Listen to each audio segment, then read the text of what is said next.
Friends అందరికీ నమస్కారం friends. మన వీడియోలోనే టాపిక్ వచ్చేసి వంట గ్యాస్ ధరలు వినియోగిస్తున్న వినియోగదారులకైతే కేంద్ర ప్రభుత్వం కొద్దిగా ఊరట కలిగిస్తూ ఒక గుడ్ న్యూస్ అయితే తీసుకొచ్చింది. ధరలు తగ్గిస్తూ దానికి సంబంధించిన పూర్తి అప్డేట్ అయితే చూద్దాం ఫ్రెండ్స్. ఇంకా లేట్ చేయకుండా టాపిక్లోకి అయితే వెళ్ళిపోదాము. గ్యాస్ ధరలపై కేంద్ర ప్రభుత్వం గుడ్ న్యూస్ చెప్పింది. 2023-24 ఆర్థిక సంవత్సరం మొదటి రోజునే ఎల్పీజీ గ్యాస్ సిలిండర్ ధరలను సవరించింది. ఏప్రిల్ 1వ తారీఖున గ్యాస్ ధరలు దాదాపు 92 రూపాయలు అయితే తగ్గించింది.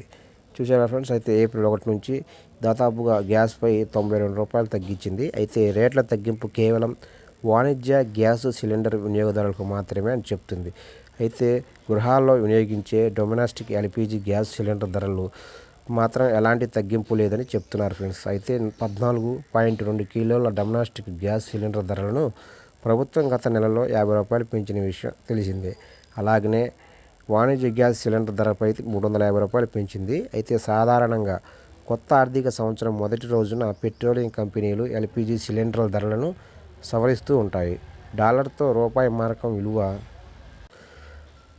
అంతర్జాతీయ బెంచ్మార్క్ రేటు భారతదేశంలో ఎల్పీజీ సిలిండర్ ధరలను ప్రభావితం చేసే 2 కీలక అంశాలు.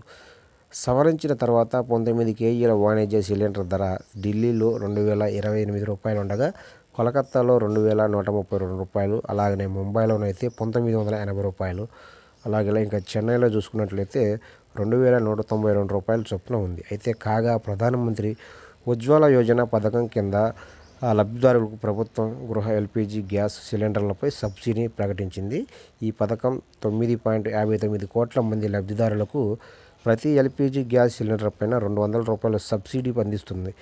అలాగనే ప్రసార శాఖ మంత్రి అనురాగ్ ఠాకూర్ గత నెలలో ప్రకటించారు. డొమెస్టిక్ సిలిండర్లు ఏడాదికి 12 మాత్రమే వినియోగించుకునేలా కేంద్ర ప్రభుత్వం పరిమితిని అయితే విధించింది.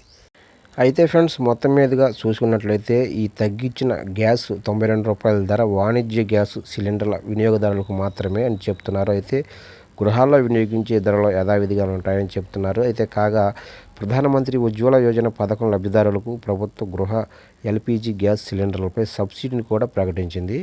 ఈ పథకం కింద 9.59 కోట్ల మంది లబ్ధిదారులకైతే ప్రతి నెల గ్యాస్ సిలిండర్పై 200 సబ్సిడీ కూడా అందిస్తున్నట్లు సమాచారం అయితే ఉంది. చూశారా ఫ్రెండ్స్. అయితే ఇది ఎంతో కొంత కొద్దిగా గుడ్ న్యూస్ అనేది చెప్పుకోవచ్చు. అయితే సంవత్సరానికి వచ్చేసి 12 సిలిండర్లు మాత్రమే వినియోగించుకోవాలని ప్రభుత్వ వర్గాలు అయితే వెల్లడిస్తున్నారు ఫ్రెండ్స్. చూశారుగా ఫ్రెండ్స్. ఈ అప్డేట్ కనుక నచ్చినట్టయితే లైక్ చేసి మన ఛానల్ని సబ్స్క్రైబ్ చేసి పక్కనే ఉన్న బెల్ ఐకాన్ నొక్కి వాళ్ళ మీద ట్యాప్ చేయండి ఫ్రెండ్స్. గవర్నమెంట్ నుంచి చిన్న అప్డేట్ వచ్చినా నేను వెంటనే వీడియో రూపంలో మీకు తెలియజేస్తాను.